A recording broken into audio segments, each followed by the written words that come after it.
Ayun na po, wait lang! Parcel niyo po! Ay, kuya. Ma'am, parcel niyo po, ma'am. Ay, magkano nga yung kuya? Bali, ma'am, 1,100. 1,100. Ba't bang bukas na lang kuya? Wala kasi kung pambayad ngayon eh.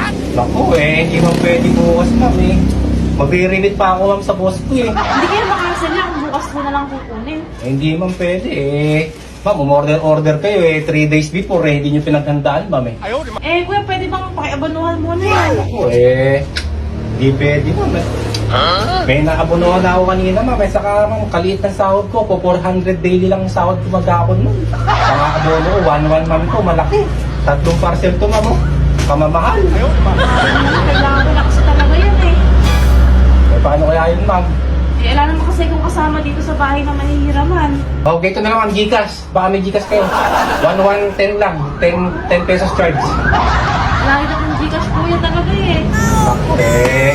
Yari tayo, ma'am. Baka makasisante ako nyo. Hindi ko kasi expect na darating ka agad. Dito na lang kuya kung talagang ayaw mo talaga akong pahiramin. Baka pwedeng patungan ko na lang.